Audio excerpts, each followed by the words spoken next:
He was already shouting when I stepped outside. I hadn't even had my morning coffee yet, and there he was, red in the face, pacing in my front yard like he was leading a SWAT team, clipboard in one hand, a shiny badge clipped to his belt like he was some kind of sheriff. All this over a fence. "You're in violation," he yelled. "I'm giving you one last warning." I blinked at him, still trying to figure out what exactly was happening.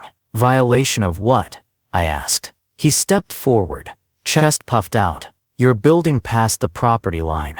That's HOA land. You're trespassing." Now, I've dealt with a lot of things in my life. Ambushes, black ops, high-stress negotiations. But I never thought replacing a piece of old fencing would turn into this. Then he said it, "If you don't stop, I'll place you under citizen's arrest." That's when I knew this wasn't just about a fence. This guy was on some kind of power trip. Maybe he watched too many cop shows. Maybe he just liked barking orders. But what he didn't know, what he couldn't have known, was that he wasn't dealing with some scared suburban homeowner. He was dealing with a retired Green Beret. And I don't back down just because someone yells loud and wears a fake badge. After 22 years in the military, I thought I knew what peace and quiet looked like. Turns out, I didn't, not until I retired from the Green Berets and moved into a quiet little suburban neighborhood just outside the city. It wasn't anything fancy, just a modest house with a decent-sized yard and good distance from the nearest highway. I picked it because it felt calm, safe, like a place where I could finally let my guard down. The community was managed by an HOA. That didn't bother me much at first. I've dealt with structure my whole life. Rules? No problem. I figured if everyone followed them, it would keep things clean and organized. For the most part, that was true. The lawns were neat, the sidewalks were clear, and people mostly minded their business. The HOA sent the occasional letter, reminders about trash cans or mowing your lawn. Minor stuff. Annoying maybe, but not worth the fight. But then there was the fence. The section along my backyard had started to rot. Posts leaning, boards falling off. It wasn't just ugly, it was a safety issue. I have grandkids who visit, and I didn't want anyone getting splinters or falling through a weak board. So I decided to fix it. I checked the community guidelines, measured the setbacks, bought the same type of wood that matched the original design. I even called in a buddy to help with the digging. All I was doing was replacing what was already there. Same spot, same line.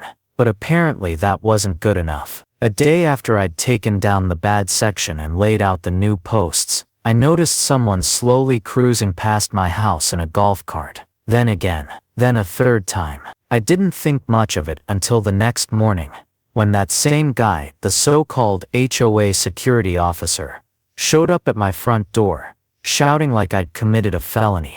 That's when things started to unravel. All over a fence I was fixing to make the place safer. It was a warm Saturday morning when I started digging. I had my tools laid out, the posts ready, cement bags stacked by the gate. I double-checked the community handbook one last time before putting shovel to soil. According to the rules, fences had to be no more than 6 feet high, matched to the original style, and placed within property lines. Check, check, and check. I even had a copy of my plot survey taped to the back door, just in case. 2 hours in, I'd cleared the old wood, dug out the rotten posts, and lined up string to mark where the new ones would go. That's when I heard the crunch of gravel. A man in khakis and a polo shirt with HOA security embroidered on the chest strutted up my driveway like he owned the place. He had a badge clipped to his belt, one of those novelty ones you can buy online, and a clipboard tucked under his arm. "Sir, you need to stop construction immediately," he barked. I stood up and wiped the sweat off my brow. "Excuse me, you're in violation of setback regulations," he said, flipping through papers on his clipboard like he actually knew what he was doing. "This fence is too close to the HOA green space." I pointed to the survey line I'd marked. "I'm within my property line." I checked it myself and confirmed it with the county records. He didn't even glance at the line. I said, "Stop. If you don't, the HOA will fine you daily until it's removed." "Okay," I said calmly. Can I see that in writing? He squinted at me. What? The violation, I said. You say I'm breaking the rules. Show me where it says that. And if it's a real issue, I'd like a copy of the report you're filing. That's when his tone shifted. The fake politeness dropped. You think I need to show you anything?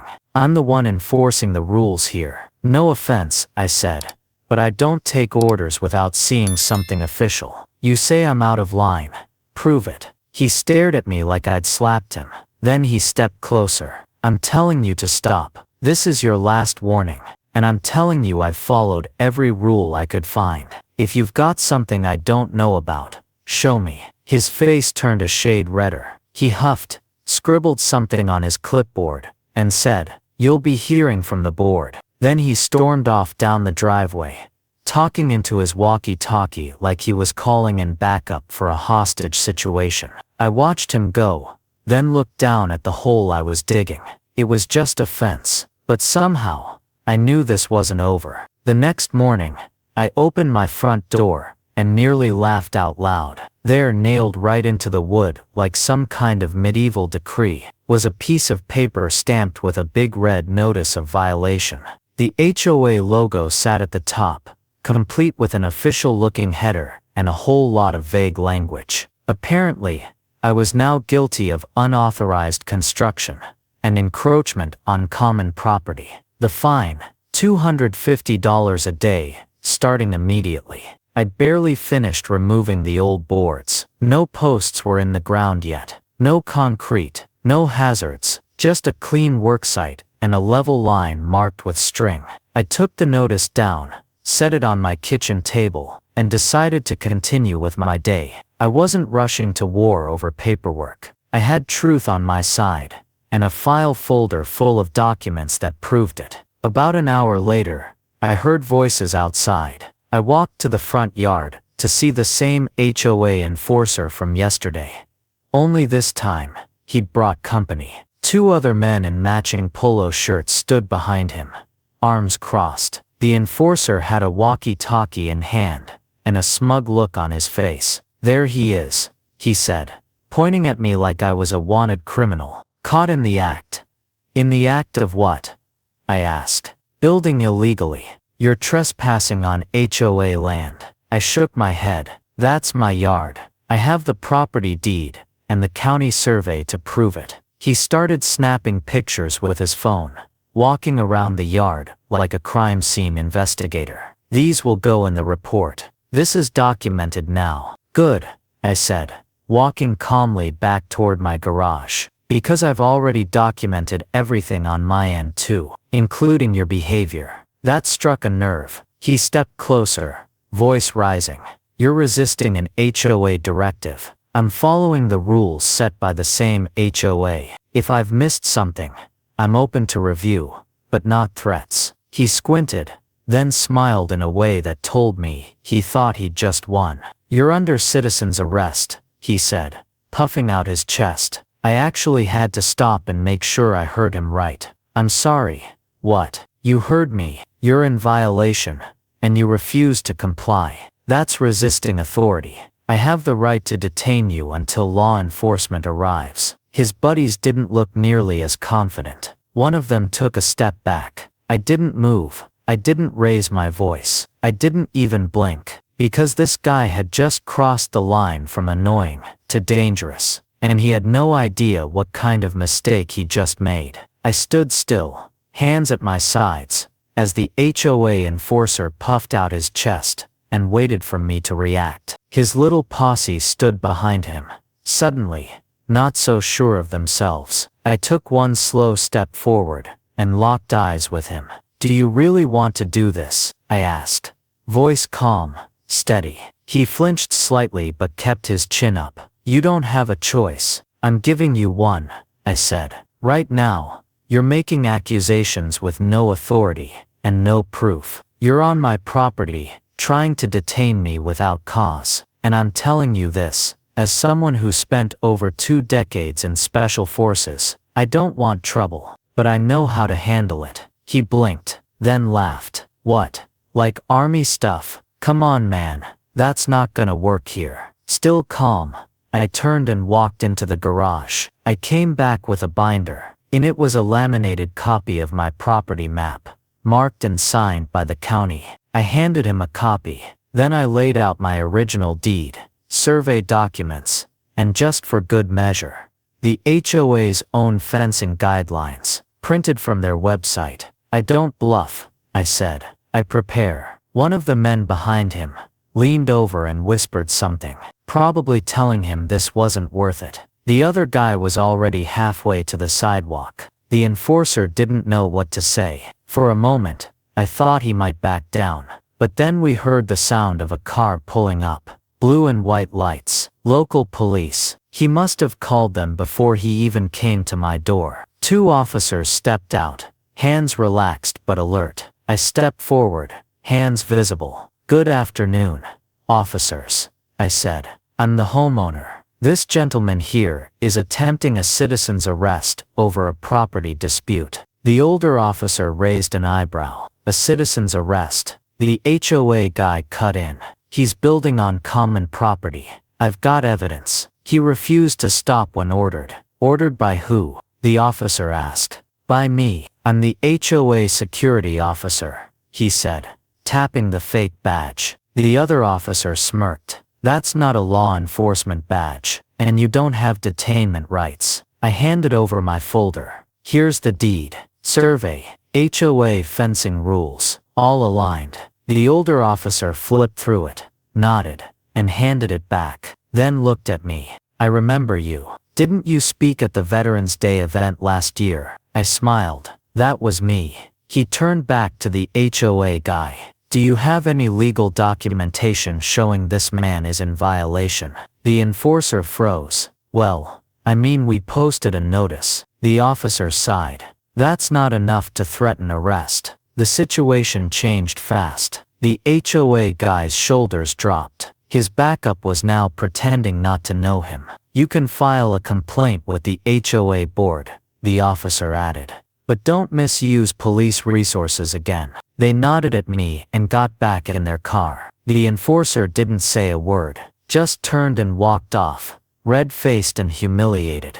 I didn't raise my voice. I didn't make threats. I just stood my ground, with the truth, and that was enough. After the officers settled things down, they pulled me aside to take a quick statement. Nothing formal, just a recap of what happened, when it started, and whether the guy had ever actually touched me, or crossed the line into physical threats. I told them everything straight. They listened carefully, and jotted notes. One of them glanced back toward the HOA enforcer, who now stood off to the side, arms crossed, staring at the ground, like a kid who got caught shoplifting.